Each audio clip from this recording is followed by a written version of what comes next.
Good day sa ating lahat. So ngayon I will be discussing how to convert the rubies earned in Rohan 2 to GCash, no? So how to cash out in short and simple language. So alam naman natin na marami tayong loots na nakukuha dito sa game and we sell it in the market to earn rubies. So before that, let's craft this enhancement stone. Boom, dalawa, not bad. Okay, this one. Okay, so from here, let's check our market. May nabenta tayo. And boom, ang daming nabenta guys, no? Paldo na naman. So, let's claim it. Total settlement. So, keep in mind guys, no? Mabenta talaga yung mga skill enhancement stone na yan. Mga tokens, items, lalo na yung mga gandang stat. Aside from that, we have enhancement and combination stone. So, loot lang loot guys. So before we continue, i-claim muna natin itong nasa mission. Okay, thank you. And also, yung crons. So yung crons na na-earn natin, I have 60 million sellable crons. 600 ruby din yan kung ibibenta ko guys, no? So in farming, makakuha ka ng maraming crons, items na pwede kang magka-ruby. So ngayon guys, let's proceed naman sa cross ramp, no? So yung ruby na nakukuha natin, pwede natin yung i-assemble and disassemble. So ipapakita ko sa inyo dito after nito mag-loading. So sa cross ramp, i-connect nyo muna yung wallet nyo sa CrossX wallet. So after that, magbubukas yung CrossX wallet. From here, i-connect nyo lang. Okay? Simple lang. So pag completed na, balik ka na lang sa laro.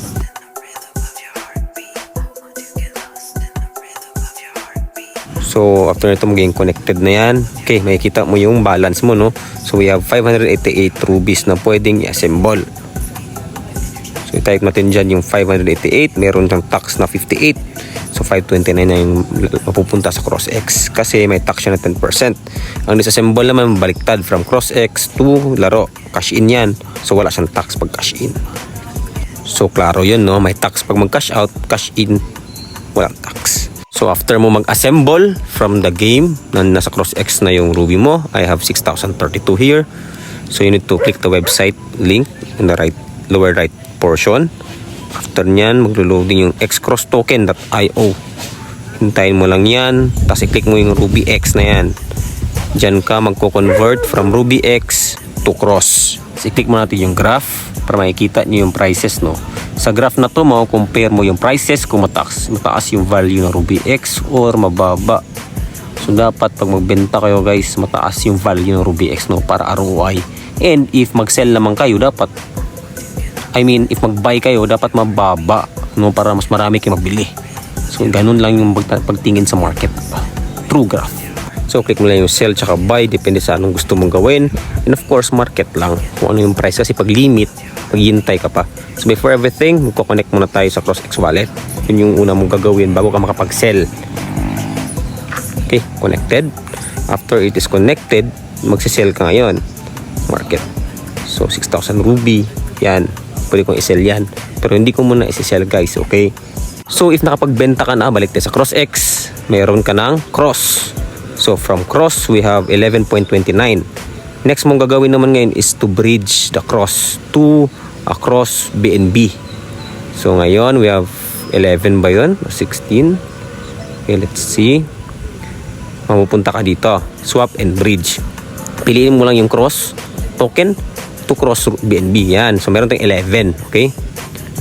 So pwede mo i-convert yan kung ilan yung cross na nakuha mo sa ruby mo. And after that, magiging cross BNB siya. So assuming, no, na na-convert mo na, mayroon ka ng cross BNB.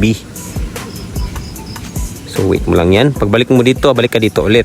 So meron kang cross BNB na. So itong 15 na cross BNB natin, try natin to para ma-demo ko sa inyo paano. So ngayon, buksan mo yung Mexi mo. You need to have an account in Mexi. So sa Mexi mo, punta ka lang. From Mexi, click mo lang yung spot, no, sa taas. After that, hintayin natin mag-loading. Click mo lang yung deposit. After click on chain deposit, and piliin mo lang yung cross na coin. Okay, nalabas dyan yung QR code and address. So pwede mong i-scan and pwede mong i-copy. In our case, i-copy natin yung address. After that, balik ka sa CrossX wallet mo and isend mo yung Cross BNB sa Mexi mo. Sa nakopy mong address. So ngayon, ipipaste natin siya. After ma-paste, click mo lang yung next and itype mo yung cross na nakuha mo para ma-send natin siya sa Mexi. Of course, transfer. And after that, it will be smoothly transferred to Mexi.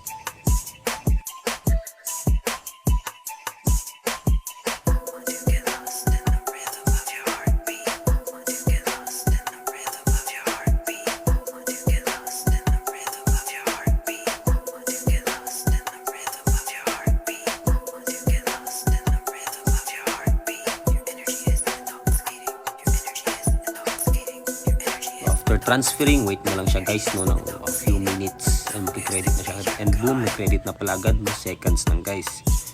So from here, let's proceed to the next step.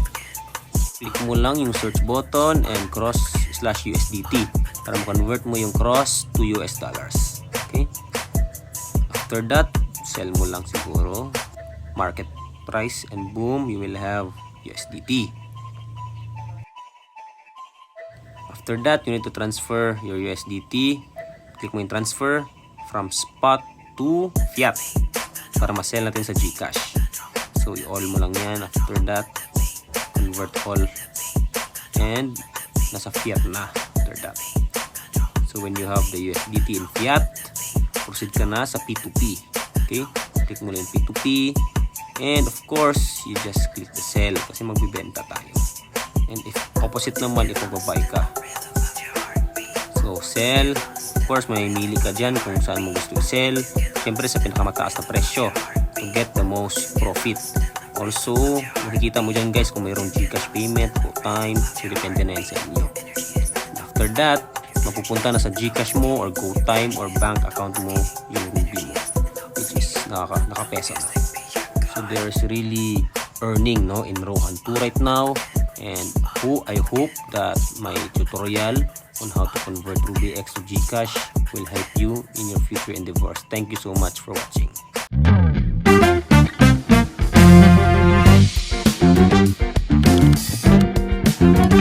Don't forget to like and subscribe to Brothers TV.